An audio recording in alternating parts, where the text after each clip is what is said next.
and we're now moving into the subgroup updates. We will have a time, as always, for questions at the end. But if you would like to submit questions via chat, kind of as we're going through this while they're fresh in your mind, please feel free to message those over to me. I won't kind of say them out until the end, but please feel free that is an option if that is useful. So to begin with, I'm going to report on the communication subgroup, and I'm then going to lead into reporting on behalf of the IT and admin subgroup as well. So that's really convenient for some that I'm on both, but also it's a lot of me talking. So please do bear with me for the first part of this meeting. So the communication subgroup is a hive of activity at the moment. I really enjoy being part of it.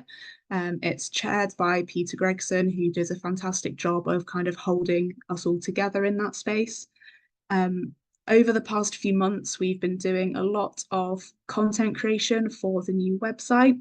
So that's been a big task, as I'm sure you can imagine, trying to bring together 5 existing district websites into one, which will launch in September. And of course, it will be a continuous sort of review and update, and we will continue to update that September onwards until we've accurately reflected every part of the new district. So that's going to be ongoing, but that's kind of really good to see some progress with that. One of the big things that we've done recently is we've interviewed the 3 mission area leads that have been appointed by synods. So that's Sharon, the Lancashire one, then Alan and Katie, who are Greater Manchester Plus. So those were released last week on via our YouTube, so Northwest England Methodist District. If you've not seen those yet, they're just a wonderful way to find out who these people are, get a sense of them, find out what they're excited for. So do check those out if you've not seen them yet. We've been continuing to work on building our Facebook, and again, the thing I love most about this Facebook page is it's such a wonderful way for us to come together and encourage each other, especially when it comes to sharing good news mission stories. So if you've not already been in touch with us, please do so. You can get in touch with us either through Facebook itself or via email. That's nwedcommunication@outlook.com.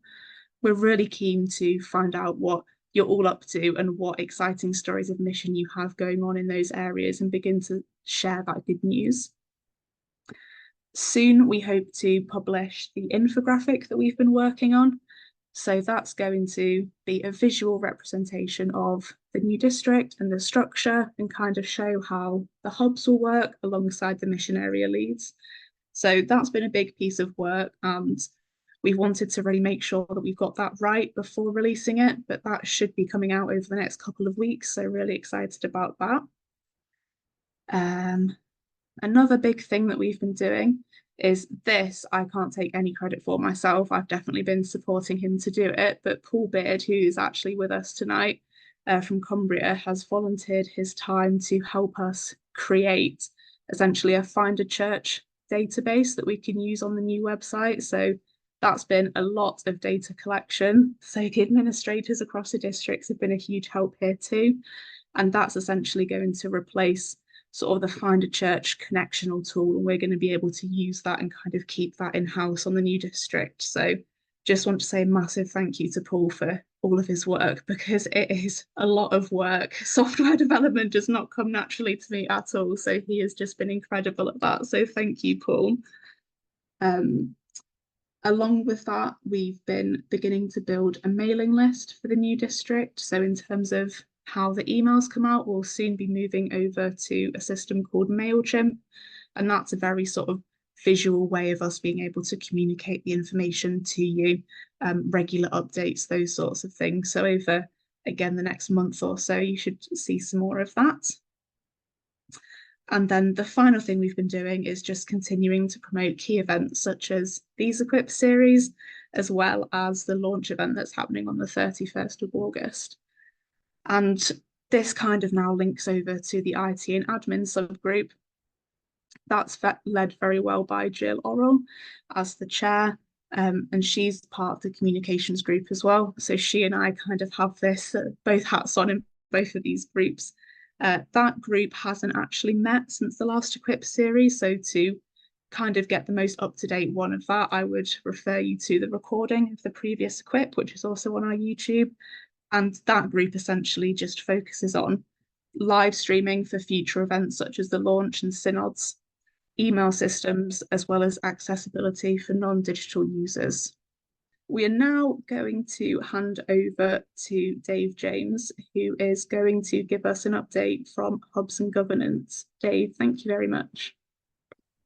Thank you. For those of you that don't know me, I was Synod Secretary for Manchester and Stockport up until last summer, and I've been on the regional review group through all of that time. And I'm bringing you an update on Hubs and Governance, and in particular, one vital part of it. You may or may not be aware, but we're partnering with the Connection on all this work that we're doing and that's been led by TCC and so on and so forth. And one of the outcomes from it at the end will be a list of lessons to be learnt, so that if other districts in other parts of the country are looking to merge, then there may be things there that they can avoid. And certainly one that we found that really they want to avoid is that many things have gone to plan, but a few things have not. And one thing that we know we could have done better is the volunteer recruitment.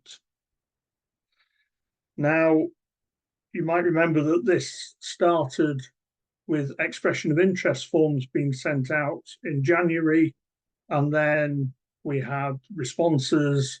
And for those of you that sent in the responses, not a lot happened after that for quite a long time, and we've got to apologise.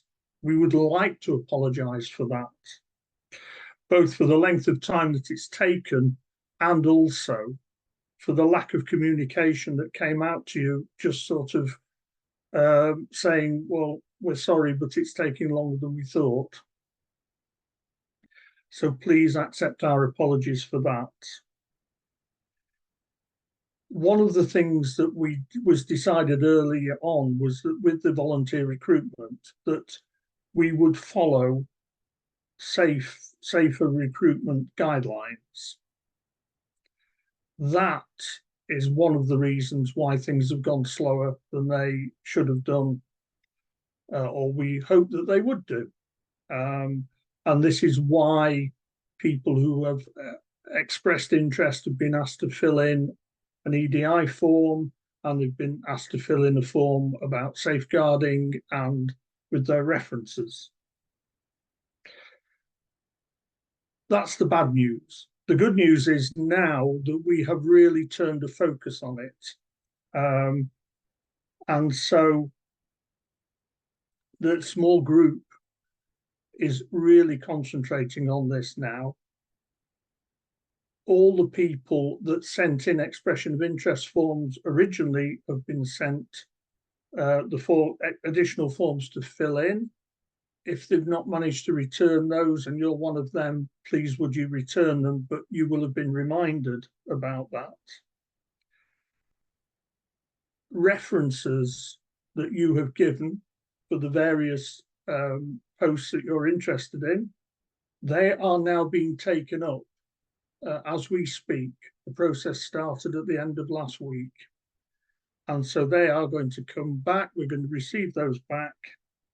And then once we have all, or as many of those as it's possible to get in a reasonable time, we will be beginning a process of inviting people to become a volunteer in a certain part of the work that needs to be done. And if you accept that offer, then you will be put in touch with other people who are volunteered and been accepted to go on the same committee or whatever it might be. And so that you can start to get to know each other and start to be start organising. But just to say, as part of that, that we are, because there's a lot to go through, prioritising the order of which we look at some of these committees and other posts, because there are some that have to be in place for the 1st of September. Those are what we're concentrating on at the moment. And there are some which, although important, if we don't actually get round to organising the committee until halfway through September or a time like that, then it's not going to be quite as important. So once again, sorry, but we are really working on it now. And I think that's my update. Thank you. Thank you so much, Dave. That was really clear as always. So yeah, really good to kind of hear what's been going on with hubs and governance. Thank you. I'm now going to pass over to Andy Gillespie, who's going to give us an update from the staffing subgroup. Andy, over to you. Thank you. Yes, thank you, Tori. Andrew Gillespie, I am a member of the staffing subgroup, which arises from my role as District Lay Employment Secretary and Advisor in the Liverpool district. I'm also a circuit steward in the Liverpool South circuit. So our group has been involved largely in technical matters to do with preparing job descriptions and person specifications for the new roles in the new district. That's all been done. The recruitment to those roles is done by other people. Our other main task is dealing with the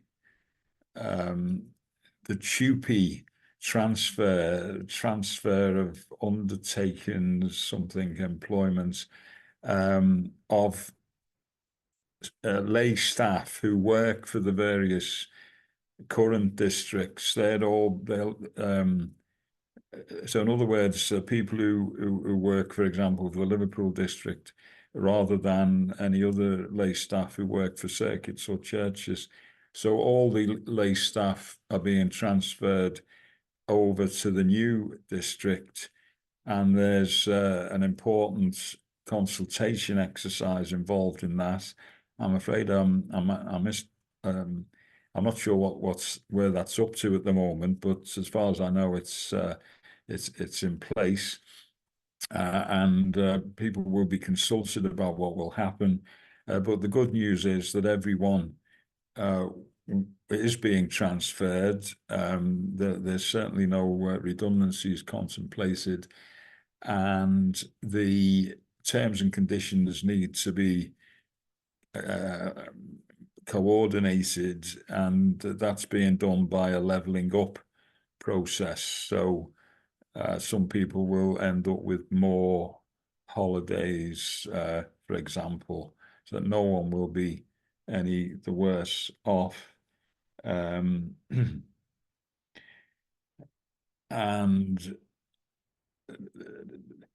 there isn't really, that's the one, yeah. Transfer of undertakings, protection of employment rights.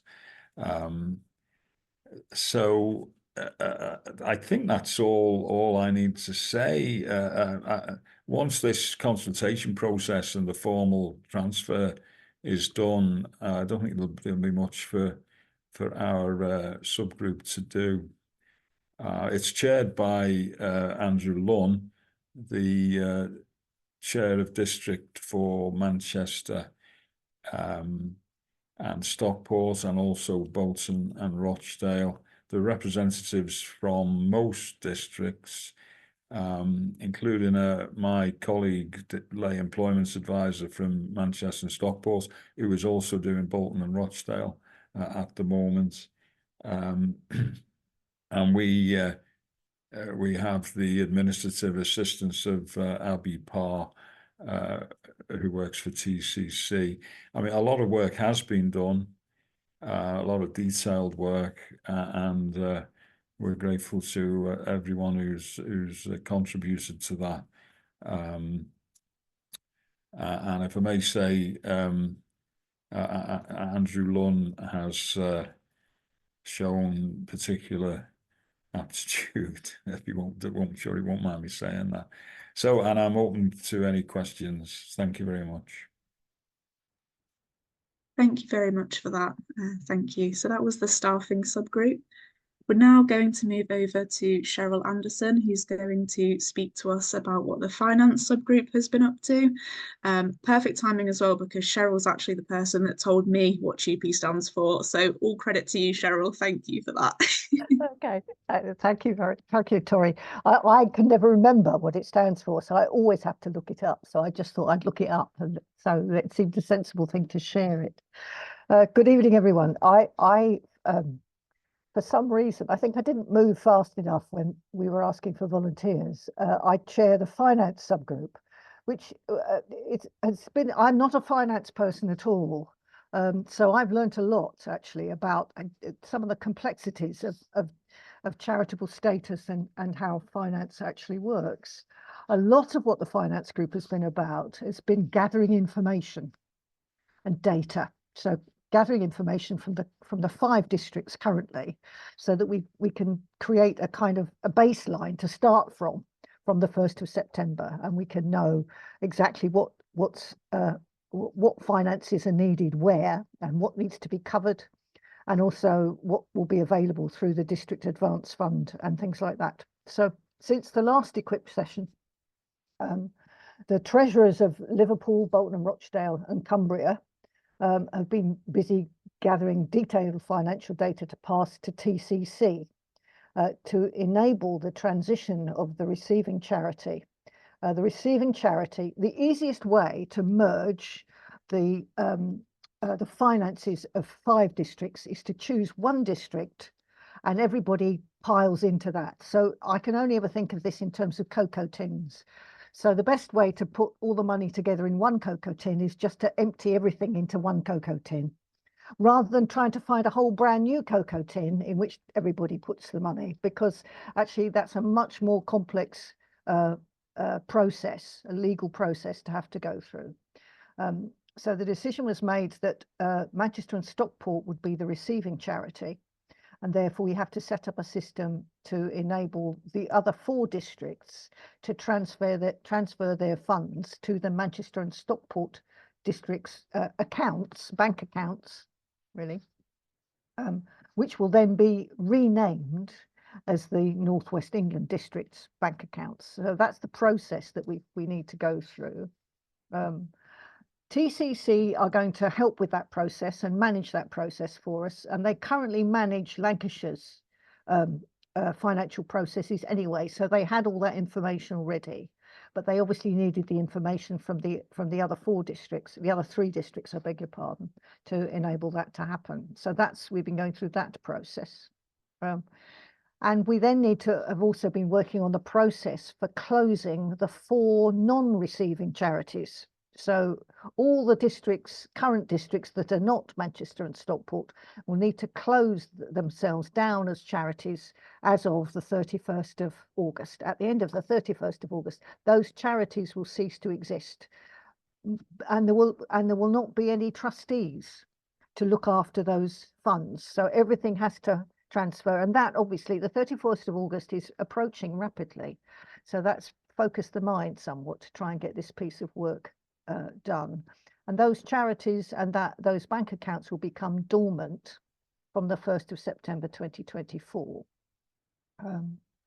And the other main thing that we've also been needing to deal with is to come up with a funding plan, because we have one minister in one of the districts who needs to be in a manse, and so we need to provide a manse for this particular minister and their family. They're a district employee and they need to be provided with a manse, and therefore a manse needs to be purchased. Some of the funding for that will come from the manse in which I currently live, from the selling of the Liverpool district manse, which is not really suitable to be a manse any longer. It's a huge a huge building that I live in. It's beautiful, and I've loved living here. But so the plan is to sell the current Liverpool district manse, and that will help to provide funding for the manse for the minister who needs one. So those are some of the main things that we've been dealing with since the last equip session. The stuff remaining to do, it's a lot of the detailed work. So we need to continue to work on integrating numerous financial processes and tasks. For example, payroll, expenses policy and claims, authorization levels, pensions, manse costs, leases, direct debits and standing orders. I've got a list here that I'm reading. Accounting systems and reports, amalgamation of bank, CFB, TMCP accounts, and sorting out signatories. So these are some of the practical tasks that the group will be undertaking over the coming weeks to ensure that everything is in place so that the new Northwest England district can function financially as of the 1st of September. Okay. We're also making a contribution into the financial matters related arising from the 2P consultations, because it's important if decisions are made about levels of pay for staff, for example, then obviously the finance subgroup need to know about that so they can factor it into the budget. Okay. A number of the districts have new people for new places. I think it's actually new places for new people, forgive me. New places for new people projects are ongoing projects, which of course are being funded by connectional grants. So we need to make sure that that money is identified and protected when we move into the new Northwest of England district, because we have been advised by the connection that funding will continue, but will be on the basis of the original agreement, which was with 5 separate districts, not with just one. So that money needs to be identified and protected so that it continues to be available to those particular pieces of work. I think that's most of the stuff that we've done, but there are other colleagues here from the finance subgroup. So if I've forgotten anything, or if there are any really complicated questions, somebody else can probably answer them. Thank you. Thank you, Cheryl, for that. We are now moving over to Phil Goff, who's going to speak to us from the Mission Area subgroup. Phil, thank you very much. Thank you, Tori. Good evening, everyone. I'm learning a lot this evening, not least where Cheryl keeps her money. Look out for the cocoa tins. The Mission Area subgroup hasn't met since our last equip session as a full Mission Area subgroup, because we're keen to meet with our Mission Area leads. 3 of them have been named tonight. We hope to get news of the Cumbria Mission Area leads soon, and the re-advertising of the post in the Liverpool district. So we look forward to having a full team, hopefully, of Mission Area leads. So they will be invited to our next Mission Area subgroup. What we have been doing, though, and it's good to see Alison Hulse and other members of the Learning Network with us tonight, working with the Learning Network on planning a facilitated day with the Mission Area leads, with the Mission Area subgroup, and with a selection of missioners from across the 5 districts involved in different aspects of mission, to gather the 5 existing mission plans for the districts, to harvest the learning from those 5 district mission plans and begin to pull together and shape a framework and an initial set of principles for the Northwest England district's mission plan. Not that we would ever intend for that mission plan to be written before we've even begun to work together. That's a work in progress throughout the coming year, but it'll be a shared task with the Mission Area subgroup and the Mission Area leads, and a good number of people, hopefully, from across our current districts working together. Yeah, I think that's all I need to say this evening. Tori, thank you very, very much.